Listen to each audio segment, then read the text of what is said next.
Alors, pour cette deuxième vidéo, nous allons donc voir le critère numéro 2 du référentiel national de qualité avec les indicateurs 4, 5, 6, 7 et 8. Et on va voir de quelle manière est-ce que Digiforma pourra soutenir cette démarche. Donc, on va tout de suite démarrer par l'indicateur numéro 4.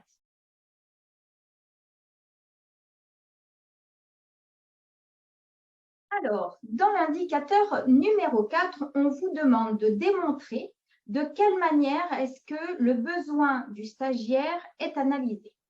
Alors, pour ça, outre le fait d'effectuer la démarche d'analyser le besoin que l'on fait tous, la grande difficulté dans Calliope, c'est la traçabilité.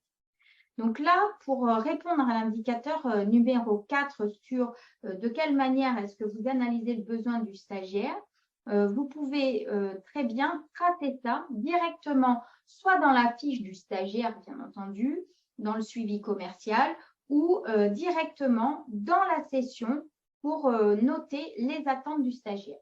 Donc, je vous montre ça de suite.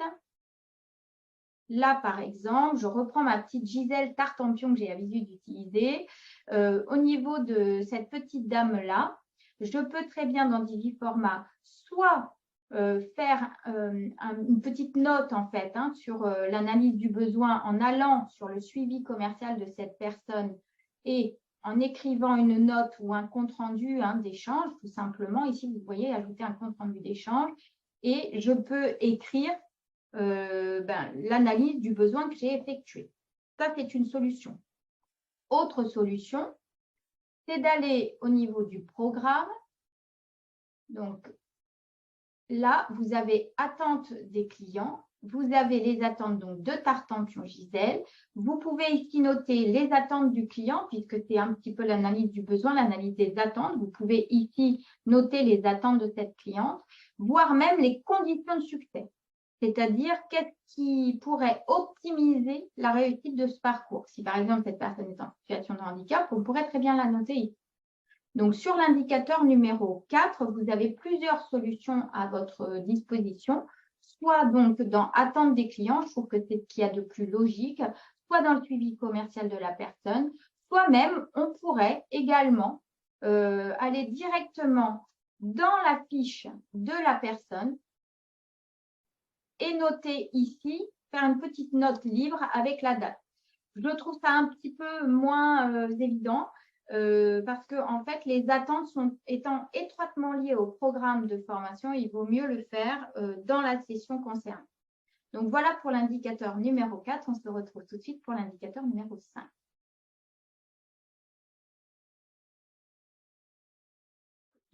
Alors, pour l'indicateur numéro 5, Calliope demande à ce que vous démontriez que les objectifs sont opérationnels, mesurables, graduables, évaluables tout au long de la formation.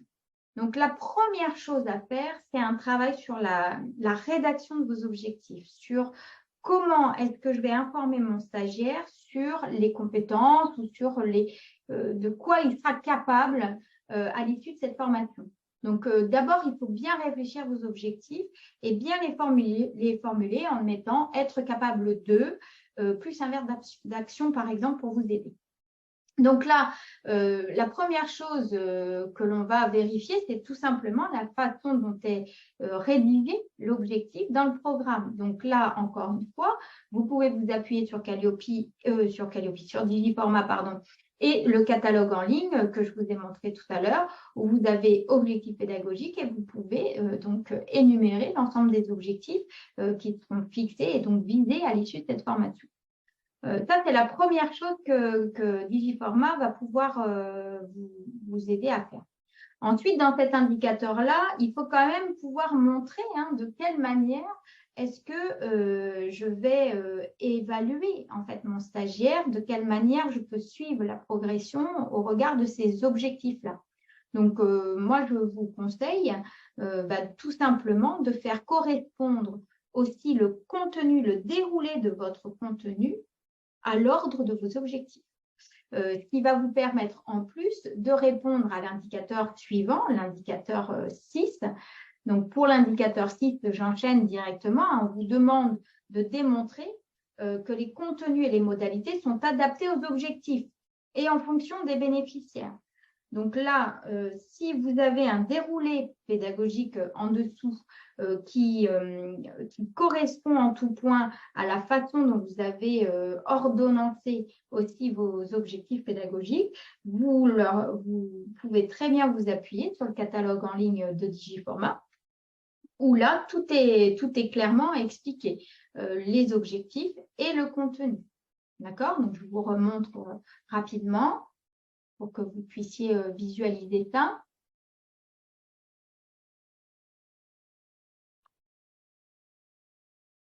Hop.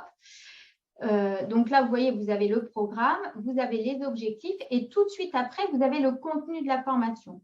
Donc là, il ne faut pas hésiter en fait à bien faire correspondre les objectifs et le contenu. D'accord? Donc ça, c'est pour l'indicateur 5 et 6 finalement. Pour l'indicateur 7, on se retrouve tout de suite après.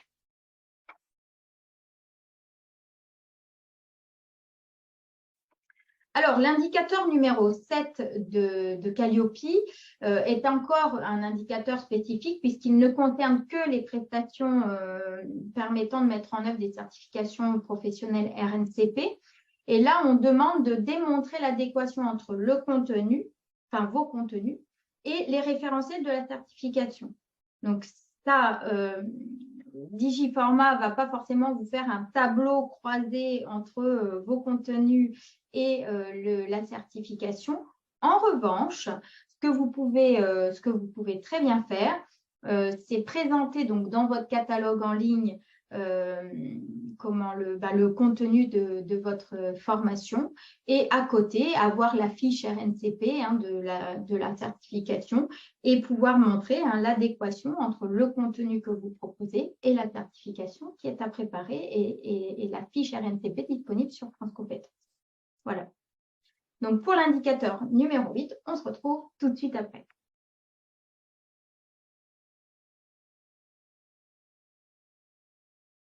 Alors, pour l'indicateur numéro 8, le dernier indicateur du critère numéro 2 du référentiel, il s'agit là de démontrer quelles sont les procédures d'évaluation d'entrée.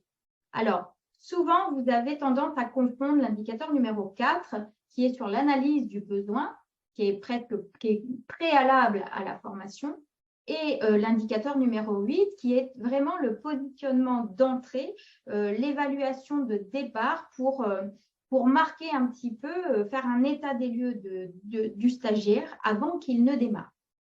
Donc, pour pouvoir répondre à cet indicateur numéro 8, il faut savoir qu'en fait, Digiformat dispose de toute une bibliothèque d'évaluation qui vont balayer l'ensemble des indicateurs concernés justement par les évaluations.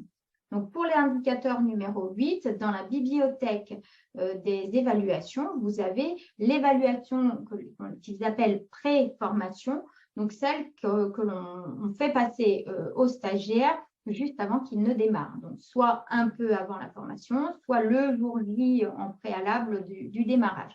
Donc là, je vais vous montrer de nouveau un petit peu à quoi ça ressemble.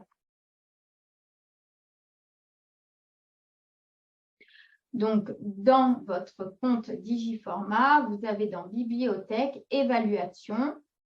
Et dans Évaluation, vous avez donc toute évaluation pré-formation, les satisfactions à chaud, à froid, vous en avez plein d'autres, on les verra en détail. Là, par exemple, vous pouvez créer par formation, même si vous voulez, vous pouvez très bien créer une évaluation pré-formative avec tout un tas de questions possibles. Donc, ça, ce sont des questions par défaut, mais vous pouvez en rajouter d'autres, soit des questions en réponse unique, des questions à choix multiples, des textes libres, des grilles de choix, des scores sur 5, des notes sur 10 et voire même des auto-évaluations sur les objectifs extrêmement pratiques, puisqu'en fait, ça permet aux stagiaires de s'auto-évaluer sur les objectifs de la formation qui, rappelons-le, à l'indicateur précédent ont été rédigés de manière à ce que justement cette auto-évaluation puisse se faire, puisque la personne va être en capacité de dire au démarrage de la formation, je suis capable de faire ça ou je ne suis pas capable de faire ça. Et sur une échelle de 1 à 10, où est-ce que je me situe par rapport à cet objectif? Donc ça, c'est un outil qui est extrêmement intéressant parce qu'il va aussi permettre de prouver la progression du stagiaire. Donc voilà, ça, c'est l'évaluation préformative que vous pouvez donc utiliser pour l'indicateur numéro 8, le dernier du critère numéro 2. Donc, c'est la fin de cet deuxième épisode. Nous allons nous retrouver maintenant sur les indicateurs suivants du critère numéro 3. À de suite.